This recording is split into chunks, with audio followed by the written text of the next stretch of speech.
I'd just like to begin by saying that we have looked at these lovely words, the Roche scholarship, the kind of tribute to Kevin Roche, and we want to look at the word scholarship and scholarship in two different meanings. One is the scholarship of architectural history and how architecture feeds what we do, and that people might not be living, but their work is living and is a living. Shelley used the term well, it's a source of reference, and you stand in a place and you can know something, or something physically, because architecture is an embodied kind of art.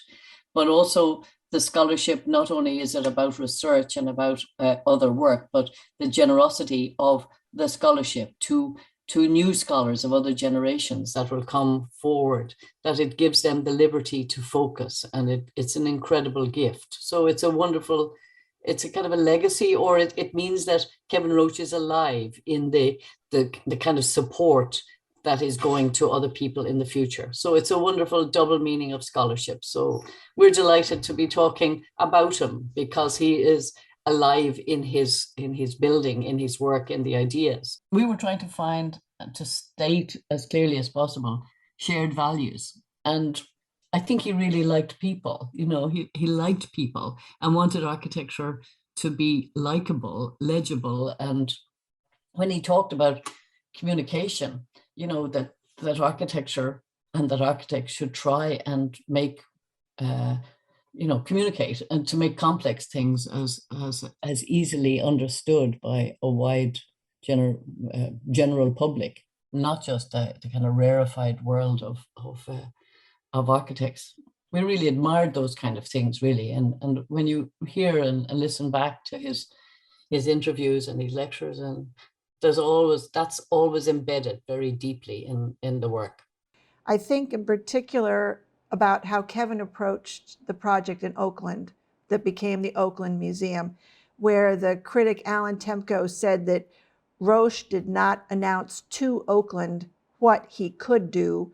He asked what Oakland truly needed. And that's a very different attitude towards the different attitude for the architect than we would see. It would come along maybe in the 80s and 90s in terms of the star architect practice, a word I hate, by the way, but this whole mediatization of the architect. And Temko also quotes Kevin saying that a building needed to be cordial, meaning warm and friendly. And yet when I look at the work myself, I think it's more than cordial, it's generous. There's a certain generosity in the work that's gone beyond what was necessary, in that sense, that that there's a generosity that provides more than what was perhaps actually needed. By that I don't mean an extra set of ladies' rooms, right? But rather something other that includes a broader public. And that project achieves the maximum overlap between the content, the civil society around, and how the public, the general public, and the citizen could access that. How possibly one kind of museum would affect the way of appreciating another, rather than specializing and isolating something. And it's radical at a lot of different levels. It really is. And in terms of energy, in terms of conditioning, in terms of the effect landscape has physically and psychologically on us all. And it's a project of tomorrow, not a project of the 60s. It still is a project of tomorrow, as is the Ford Foundation building, I think, still. That first of all, that the corporate world or the commercial world would make a space accessible to the public, would make a garden, would make a piece of paradise in the middle of the city, which would cleanse the air and make people feel good. I mean, that's what we're all talking about now, is climate change and air quality and light and well-being. And that was embedded in that work. So I think that's why we still keep going back to it. That it's going forward, actually going back. That's what's wonderful about architecture: backward, forward, future, past. You know, you can find ancient pieces of architecture which are much more progressive than anything we do now in terms of relating to its place and its climate and its site. But even his attitude to trees, Kevin Roach, the way he talked about building in a way which would respect the existing trees and not damaging trees, and even thinking about the foundations, if the foundations wouldn't damage the ground, which would damage the trees. That kind of rounded thinking, I think, disappeared for a while. It disappeared into some other world. I don't know what you would call it, but certainly in our education, it wasn't primary. Yvonne, you talk about, you had the feeling as a student that it's a bit like the stork delivering the baby, you know, that you didn't know about the process, that suddenly a white building appeared out of nowhere, that you didn't actually get this feeling of all of the things that go into the making of a building. It didn't come into the initial thinking. It was a more abstract, strategic way of thinking. But what's fantastic about that work is that it's underpinned by all of the complexity of making new worlds for people to live in or to visit.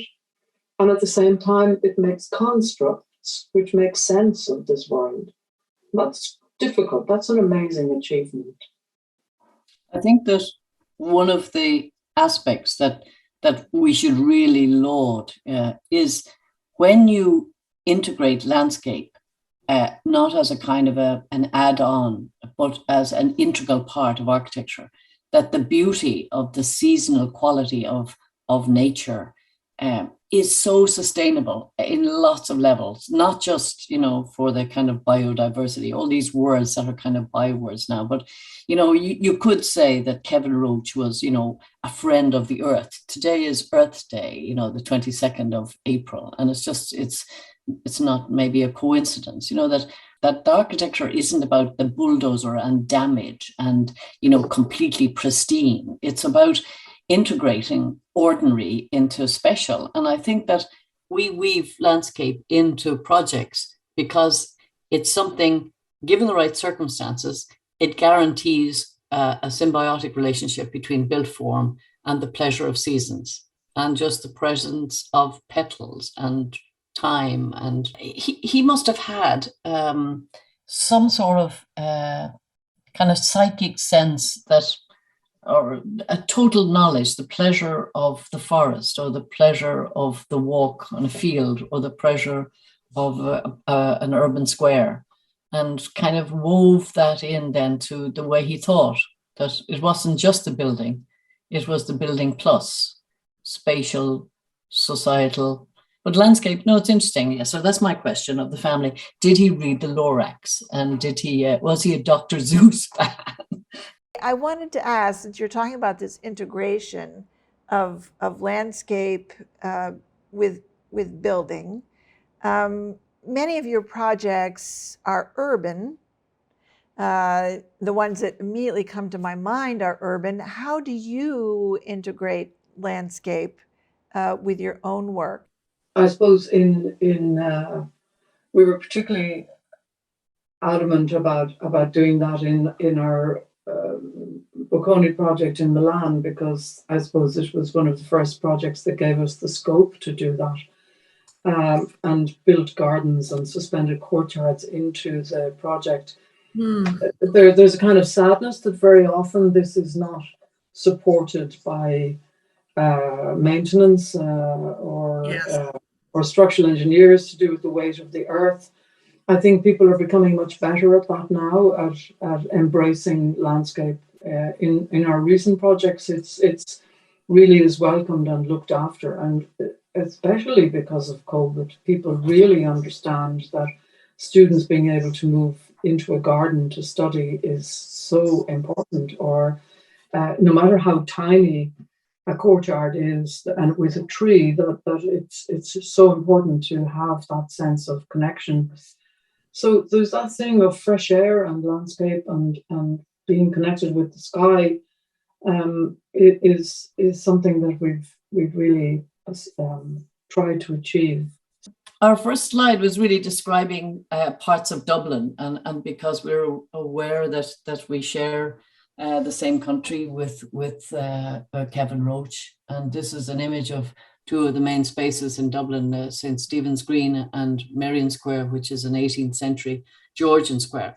But it's really just to place to pay tribute to his homeland, and to wish his family really well, and that this is just down the road from where we studied, and we've made some buildings here just off the screen. We're not showing today, but we've just finished with another architectural firm 120 meters of Georgian street just to the left of this image.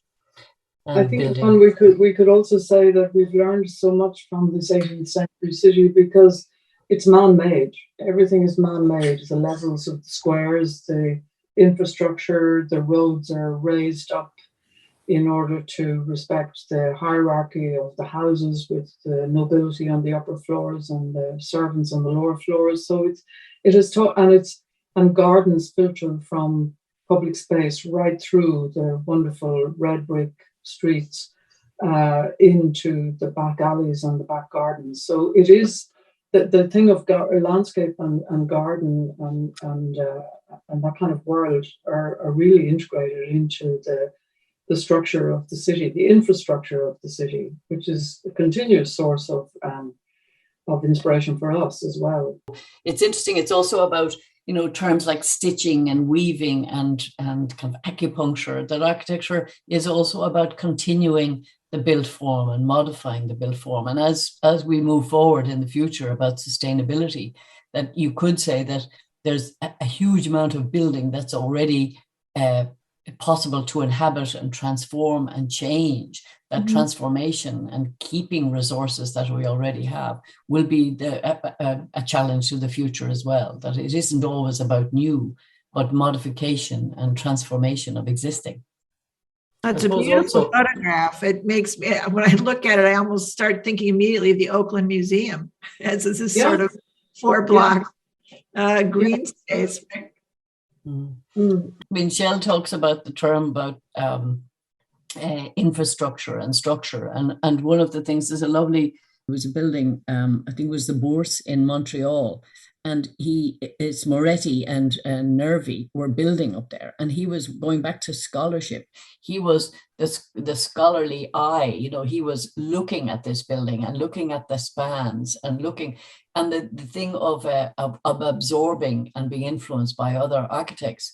And when we were twinning these, what we were struck is really the span, the expression, because the next image, showing this beautiful, if you like, bridge of offices suspended in a city over this, and looking through and seeing the city. So being aware of where you are, and in fact that is something which we treasure as a phenomenon of architecture, that when you build, the possibility is not only to know where you are within the community of the building, but also where you are on the earth relative to the city or the countryside or wherever, that you heighten the ability of architecture to heighten that awareness of the kind of GPS of your physicality.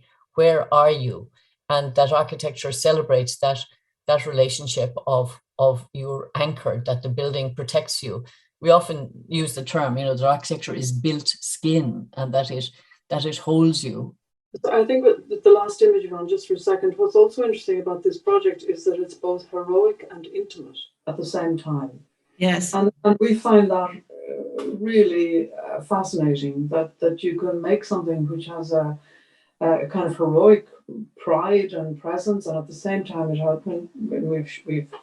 we have some of the interiors, that it has this intimacy. So it's related to the individual, and at the same time, it captures the city. At this, it's a window at the scale of the city. We felt there was a connection between this and our project in Toulouse, where we've made what we call the sky cloister as a way of making a window that captures the city of Toulouse. And in this case, because of the climate, we can bring the outside world into the interior world. Now here it's a university and it's students, but there are professors and there are research offices. But it's that thing of choreographing your relationship with the bigger world and making a construct which can have that thing of the intimacy of the two students standing on a little ledge, having a conversation, and at the same time being able to enjoy their city. But just before we leave that, we thought that what was really important is that these two students who are here waiting to go into the auditorium are looking out at buildings in Toulouse, but also you see that's the great Garonne River. And just at the side is the Canal de Midi, which is a beautiful, World Heritage protected element. And that you're looking down at the entrance below, so that, and those two guys up on the raised cloister up above, that you're part of a building. And that's what, looking at the Ford Foundation, you're part of if you like, an organization, but that organization has a kind of a civic role relative to other things, that the membrane between society and the institution is kind of threadbare, and that those people up there suspended over the entrance are also, that architecture has an ability to heighten another kind of awareness that other disciplines, architecture takes you physically and puts you somewhere. It's not like a painting, or maybe dance is probably the nearest, but you're positioned, and you're under kind of spatial attack because you're actually put into a new situation. You talked earlier on, Cynthia, about, Kevin Roche's kind of generosity. There's also, when you think of it, a building like this could so easily have been a very deep plan. But in fact, what this is leaving the amount of space to the volume of the shared space and a narrow dimension for the offices, so that you get a completely different relationship. In terms of the section, it's just how thin it is. And I love the way the garden climbs up the floors. It's just this kind of wild thing in the ground that's climbing up and going to take over the building. We just showed this plan as well because we looked at this a lot when we were doing a building just finished. And we were looking at these staircases and the kind of diagonal connection with the corner. And it's for the London School of Economics that was just finished in a couple of months ago. So maybe we'll just show that plan as well. We don't mean to be presumptuous in making these connections, but we did genuinely look at this because we were trying to make a grand hall that would be open to the city, which is the plan on the left, and the section on the right shows the density of this space, and we left the ground floor free. We couldn't make the whole volume of the site free in the way that Gavin Roche did, but we were taking this principle of trying to make a free ground floor and trying to make a grand hall at the scale of the city. And it's at the junction of Lincoln's Inn Fields with the London School of Economics, which is in quite a tight urban street, and we have the Soul Museum across the way looking at us. And then the next image just shows it's quite a different kind of space. But we did very much look at this plan of the Ford Foundation in terms of how could we make a great hall that would be open to the city in the context of this building, which is really dense urban building. When you look at the city and you look beyond this image, you see all the just the bric-a-brac of every city has this just building after building, and then this transforms the relationship to the sky. Actually, it's something that it's an image that we often use, which is the showing the limestone of the Burren in Western Ireland, which is kind of carving into the earth, and that air and rain carve, and then the sky, so that architecture is something between the sky and the ground, and that this is really, you know, that this could just be a park, you know what I mean? What's really clever is that this is the sky being celebrated. And it's social infrastructure, you know, at one level it's social infrastructure, and then it's the fantastic rich use that it houses. Mm-hmm. That this is a project that we built in, won as a competition in Lima in Peru, where where we used a landscape on rooftops of the rooms below to form this vertical carved university, carving in landscape into the space. But on the top right hand image, then, as a student, going back to Kevin Roach's ability to be able to have people working in whatever building aware of where they are, but also inside and outside, the student enjoying the view over Lima. But in the section, then, that there's a relationship within the community of the university professors and students, and the intertwining then of landscape within our section, trying to make a world that protects from the very hot sun, that is a university that uses a material to protect from the 12 degrees from the equator sun, but also over time, landscape will become more and more luscious within this weave. I see your green along the edges there. Yes, yes. And it's very interesting when Kevin Roach was referring to Moretti and Nervi. It's interesting, down the road from our project in Milan, there's a beautiful Moretti building, which when we were in the competition phase and trying to find a way of expressing the big room for 1,000 people, the building down the road near the site, this fantastic Moretti building, which has this kind of nose, kind of spout that Shelley had discovered, which kind of, you know, gave us the courage to express the big aula with a Yes. 24-foot high glazed screen, so that the room was part of the city of Milan.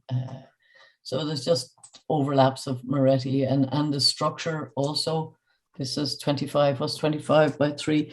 It's 75-foot spans. So the issue of structure and when the 90-foot structures in buildings that Kevin has done, that the relationship between structure and space is something that the liberty. I remember him describing in buildings where, you know, using the structure to also shade, to shade from the sun, and positions for shades. It was interesting too, the connection with Italy. Yvonne, I just realized that those 2 columns that were in the competition stage are in that drawing. We were worried about the cantilever, and we put in 2 columns.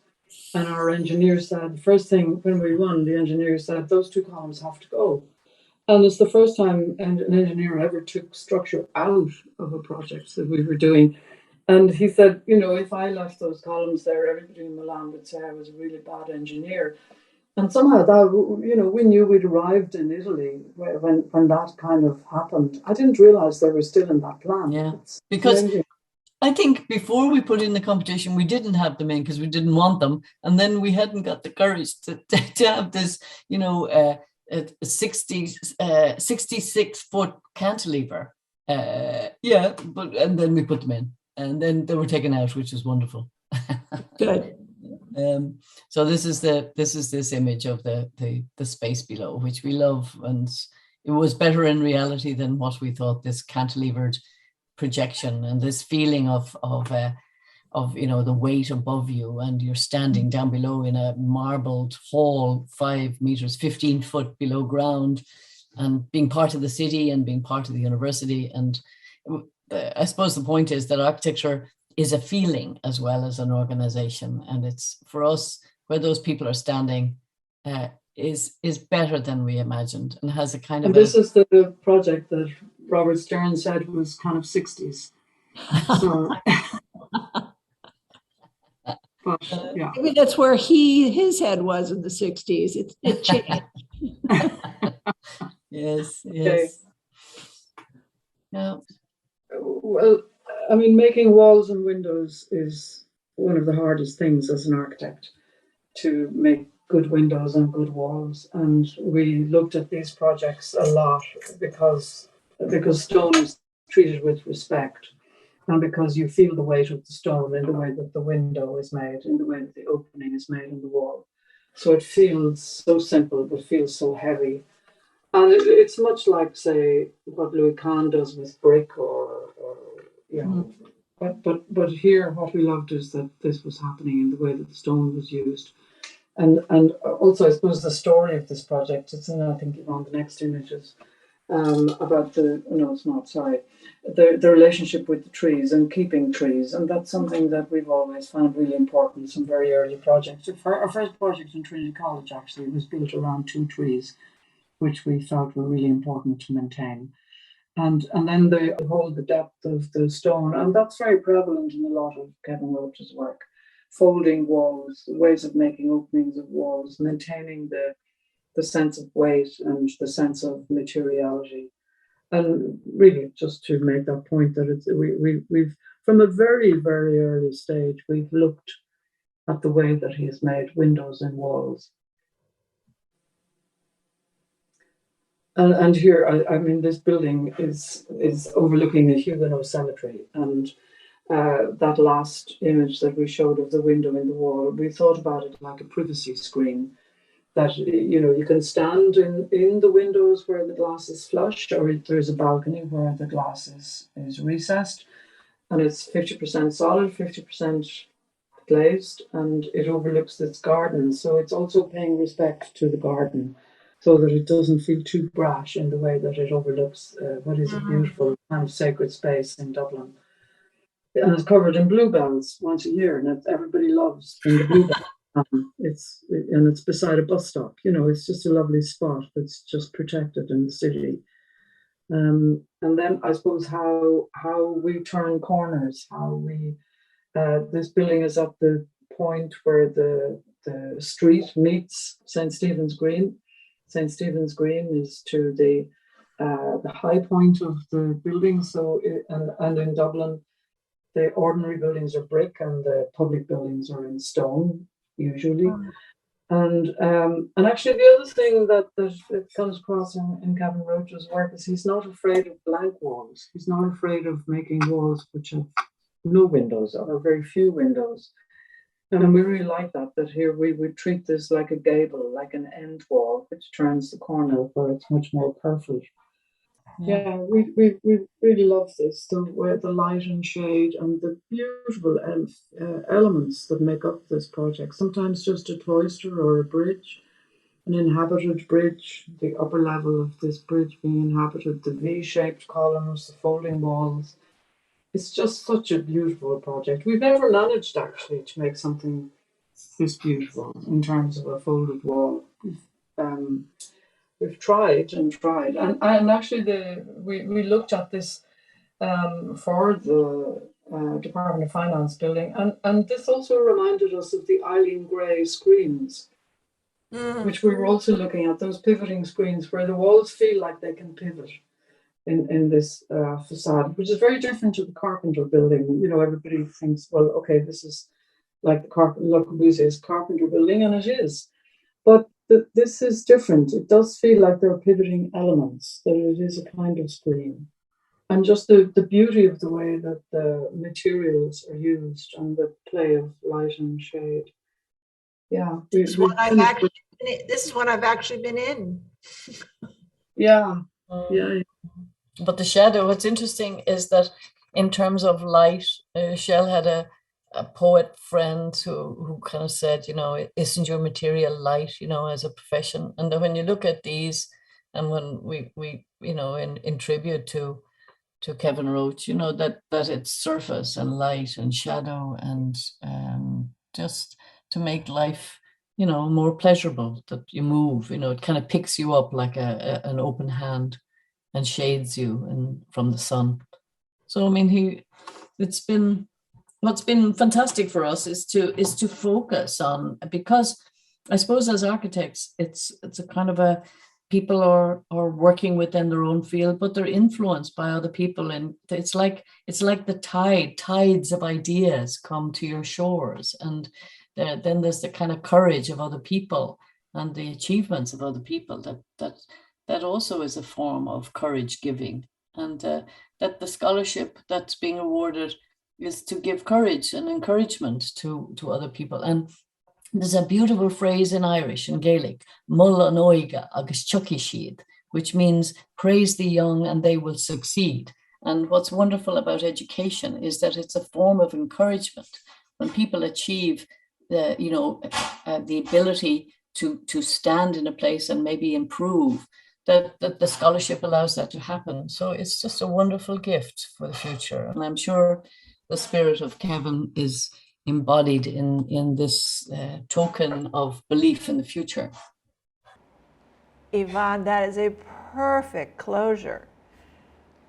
Thank you. Do you have more pictures? Because that is an amazing way to end on a high note. Well, thank you. Beautifully timed and beautifully orchestrated. Thank you so much to both of you. What a pleasure. This is going to be a real success.